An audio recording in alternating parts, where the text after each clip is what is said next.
So podcast number 3, week number 3.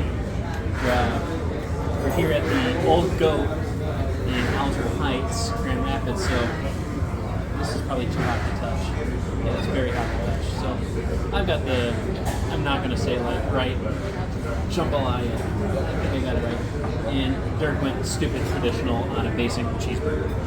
That's my go-to. So, but even before we do that, one of the main reasons, something that I really enjoy doing this for, is something that we've shared for about how we're meeting together in our business relationships, and I just wanted to share that with our forming community, right? So, Ryan, Dirk, why do you do business together, right? When you get to know someone, I'm so freaking excited, right? Like, I'm getting lunch with one of my best friends who's also in the same industry as me, and I find that to be encouraging. I find, as good as this food is going to be, I find it to be accountability for me. Before we even start the podcast, we're waiting for our food. We're having a 20-minute conversation. I mean, it was a godly conversation. So it's like, for me, it's like it's a foundation, it's a resetting, it's a coming back, and then, we're praying for our food and everything like that too. So we do a lot of business with other agents, other lenders, but there's just, no one can replace the other memories we've had together that's built trust, that I can convey that trust and rapport with. Like, you're not going to replace that with me. No. Yeah. I'm just, obviously, for our friendship. And the fact that we can talk about life together and talk about the foundation of Jesus. Our struggles and our victories both, and encourage each other as we walk with that. Yep. So we were talking just for you guys. Yeah. And maybe we can continue talking about that, but Sure. we were just talking about leadership, and oftentimes what failure does in regards to leadership, and how we can learn from those, how we can grow from those. I think in my life, I struggle with that sometimes. I think I struggle having hard conversations at times. So we had just shared an example where somebody on the team maybe drops the ball, for example. How do you deal with those conversations? How do you approach those? Well, I mean, we were talking about a real scenario that recently happened in my career. We were talking about a past scenario that happened early in my career, like 2012, which I want to share these experiences too. And we won't share names, we won't share experiences of like what we just talked about, but there's a real life scenario where someone had high responsibility, right?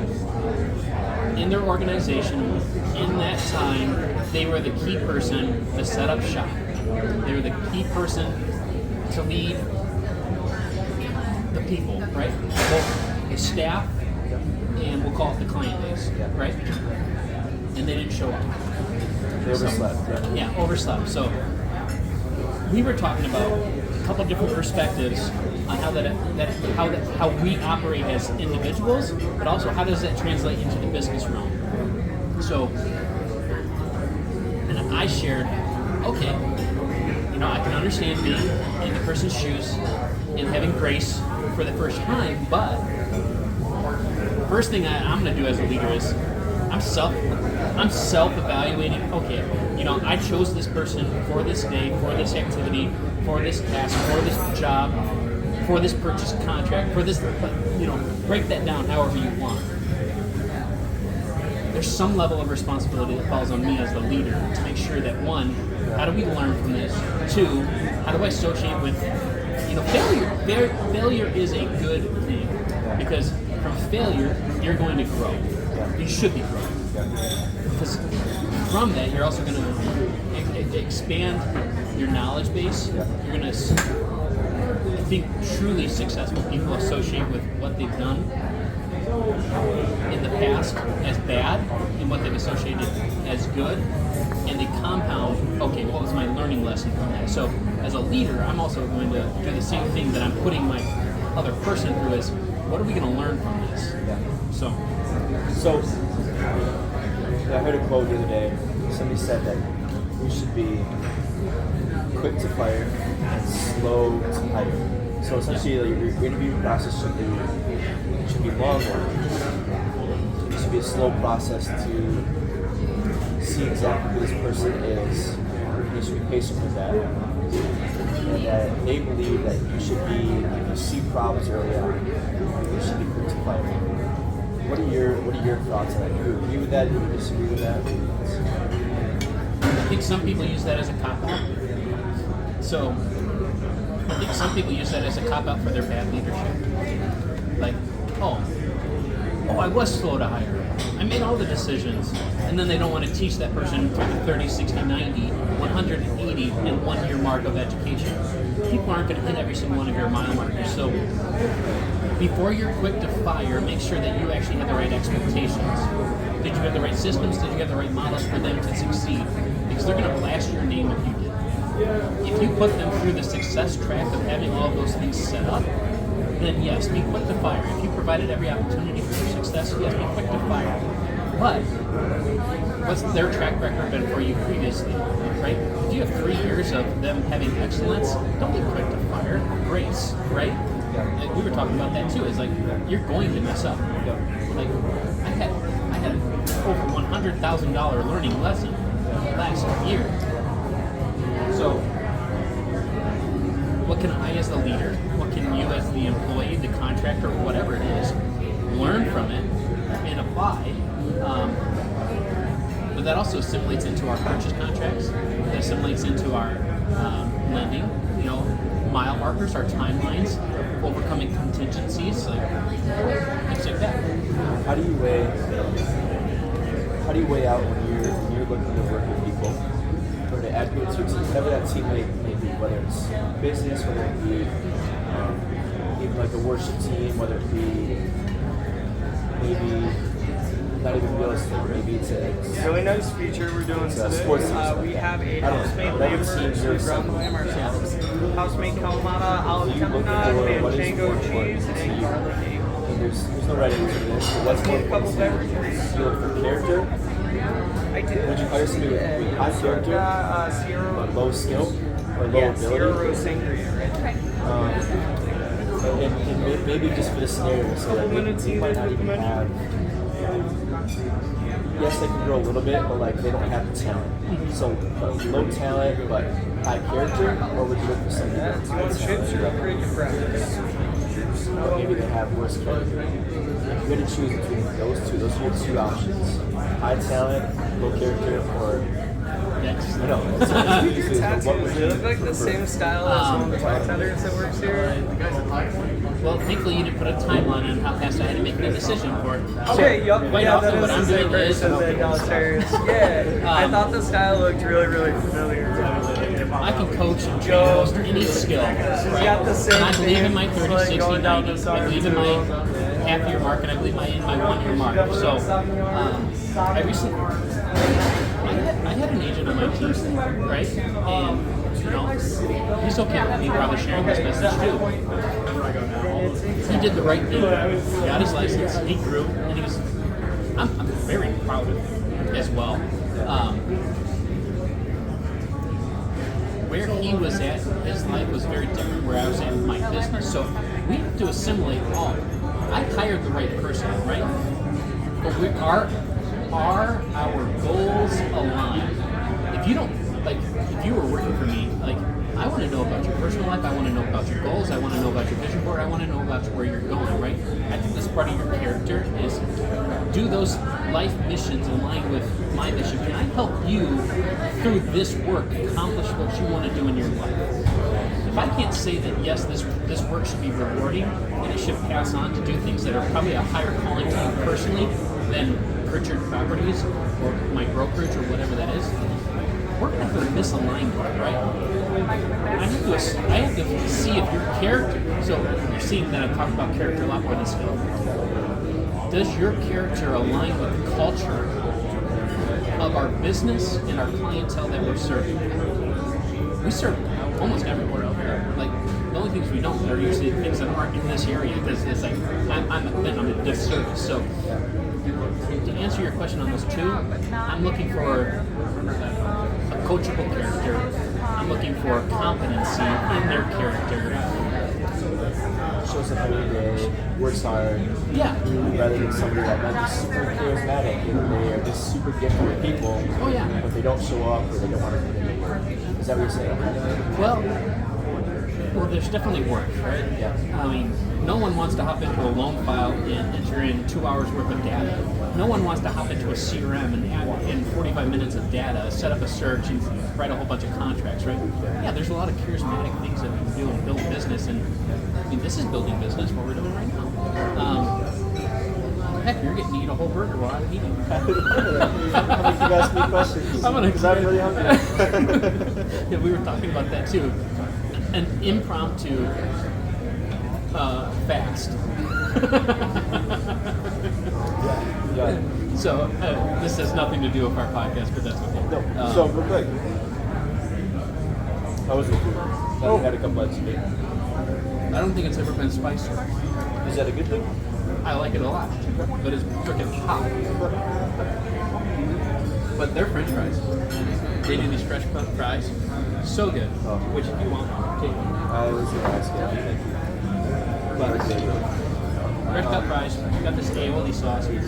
Out of 10, what you rate? I'm a jambalaya. I haven't broken into the crab yet. Probably like 7.5 to 8 though. Like spicy level is a little bit too much for me. It's really good though, but I have to go slow. So exactly. But I also get like acid reflux from this sometimes. That is a change that I really like the flavor. So we are at the Old Goat, which is Eldred Heights. Yep. So, it's an awesome restaurant, awesome atmosphere. I don't know if you can see the lamp over here. There's a lamp. But yeah, really cool atmosphere. Food's great. I would say mine is also very good. It's the burger. Pretty basic. Because that's how I like it. Not because they make it basic, but yeah, very good. I would say. Yeah, well, so let me just tell you about everyone knows what a cheeseburger is. So, and Dirk and I can poke fun at each other. But jambalaya has shrimp, it has sausage, it has crab, it has celery, it has tomato sauce, rice, lemon, and peppers all mixed into a red sauce with garlic. That is the perfect combination of citrus and acid and everything. So it's delicious. But let me turn the tables on you and ask you some questions as well. So, in the leadership position for those decisions, how would you lead a team? What would you expect of yourself? What would you expect of a leader? What would you expect of someone that's serving? Because we all serve in some capacity. What would that look like for your scenario earlier today? Maybe recap on that. Yeah, so I'm a firm believer that, and I saw this image, and I'm sure people have seen it before, but it was like a good leader versus a bad leader. There's a bad leader almost behind like a sleigh, cracking the whip of people that are serving his employers, his employees. And then I saw a good leader. It was the leader pulling his employees and out in front of them, serving them. And that's where I would want to be that as a leader. You know, there's a scripture that I memorized years ago.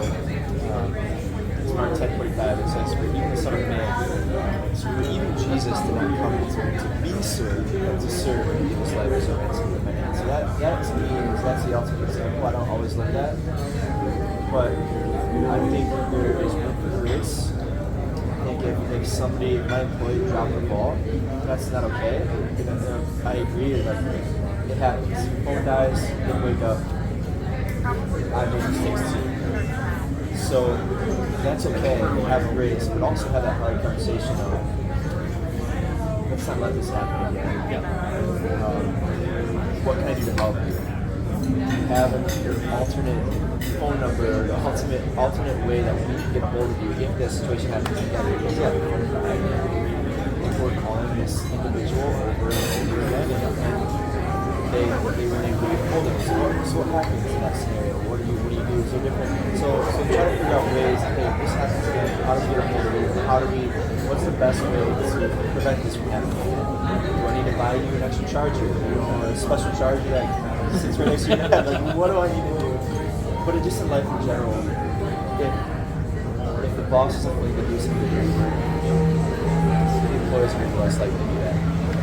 So I would love to be a leader. I know that actually I have this review that is willing to do some of the hard work, some of the dirty work,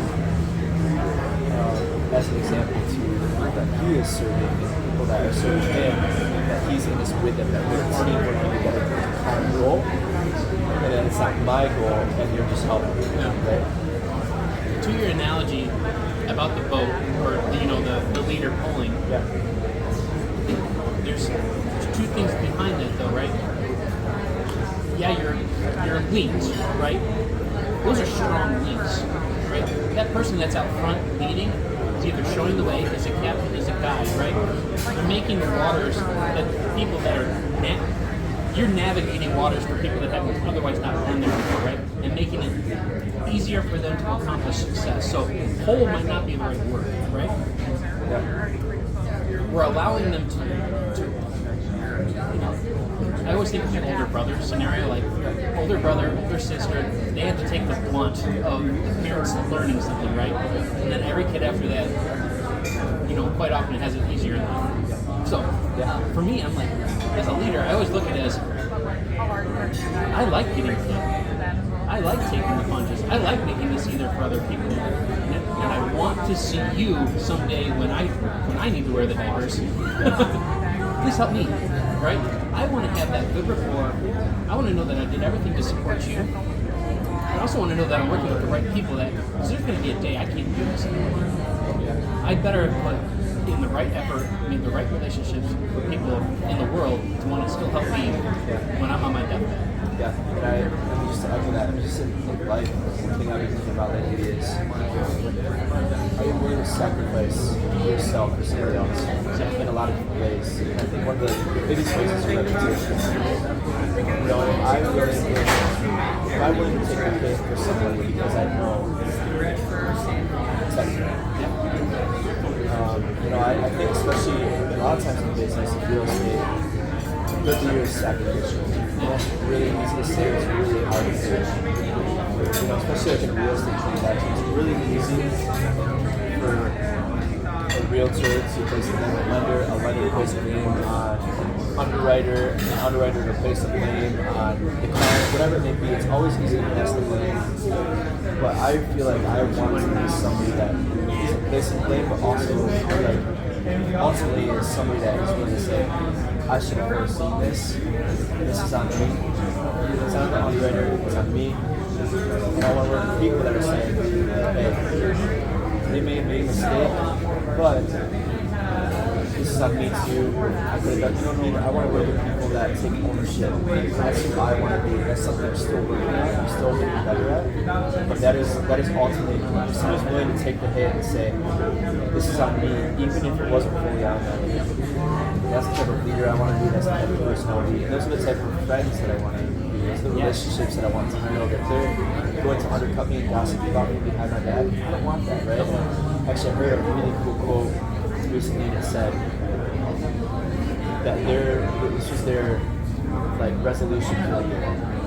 We all make resolutions at the end of the year. And their resolution was, I want to brag about people behind their back. Yeah. And a lot of times we talk about people behind their back. But we have friends that when you run around, they're actually talking you up, making you look good, or they're taking a hit for you. Is that the type of person you are? Is that the type of friend you are? And that's who I want to be. That's who I'm working to become in that field. But that's ultimately what I view leadership as and who I want to be as a person. And you don't have to be in a manager, owner, any of those kind of situations because you're an independent. Well, your license is underneath the brokerage, right? But you're technically an independent contractor. I'm an independent contractor. We're independent. We don't have to be reliant on anyone else. But what you said there is the alignment of character of how people come together and want to do business together, and that shines through, right? You know what? This was my team's fault. This was the association's fault. This was the area's fault, but I didn't perceive it. I could have predicted that. Going forward, I will. Let's move forward if we can. And we can apply that same principle in everything, right? Like, we were talking about, maybe this is one of our final topics, I don't know how far we are in, but talking about how good failure is. Like, I was sharing, I was 22 years old, this is 2 years into my actual professional career, maybe less than 2 years. 22, so that a couple years ago? I turned 33 this Friday, so there we go. So happy birthday. So, and I remember I had a manager, her name was Lauren, probably one of the best influencers for where I am today based on what she taught me back then. She told me I failed, right? For someone that wants to succeed in his early on career, someone that wanted to do very well, impress people, not in a brown-nosing way, but like truly impress people, because I wanted to accelerate. I want things faster than other people. I don't need instant gratification. That wasn't who I was. What I wanted was to succeed, because I knew I had it within me. She told me I failed, whatever that was. I needed to hear that from a leader and from someone that I respected. So, everything else that we've talked about is the character and the respect and the rapport. So when that person doesn't show up or isn't their best self, you can have this conversation of saying, you failed, these were the expectations, this is how we're moving forward. But if someone didn't tell me that when my ego was building, because I had done things really well, I was hitting sales marks, I was doing other things really well, if I couldn't fail in front of them and then have that be healthy, right? Truthfully healthy, and say, here's what the results should have been, and you can do it. The gentleman you were talking about earlier has a decision to make. You all have a decision to make after that failure on what you're going to do with that lesson. You can either take it as nothing or become greater because of it. And I think there's responsibility in that. It's acknowledging what the consequences were, right? Who was hurt by my actions?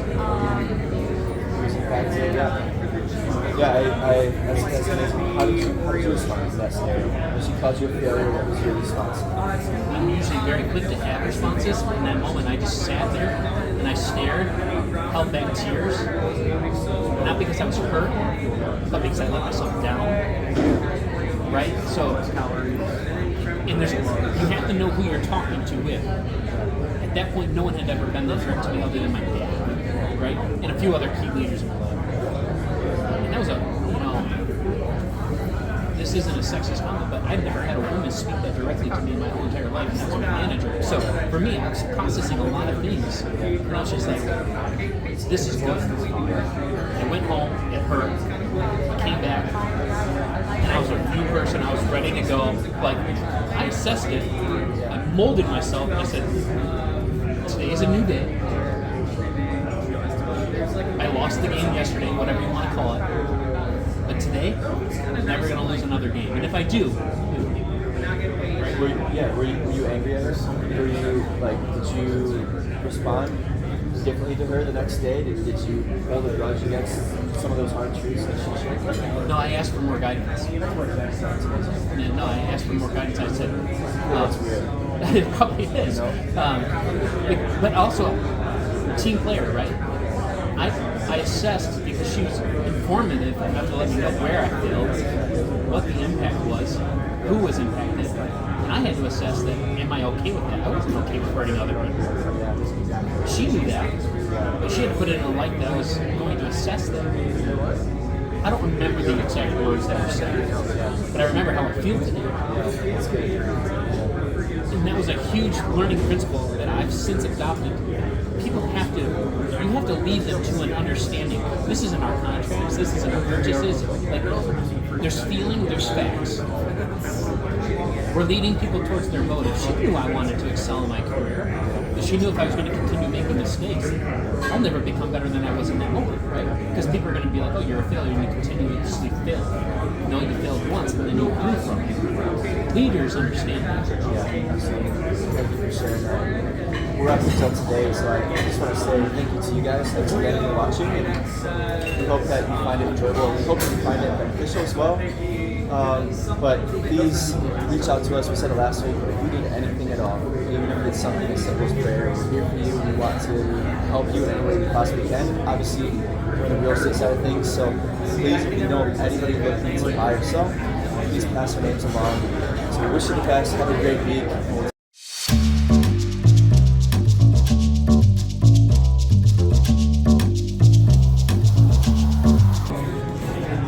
Oh, it wasn't recording.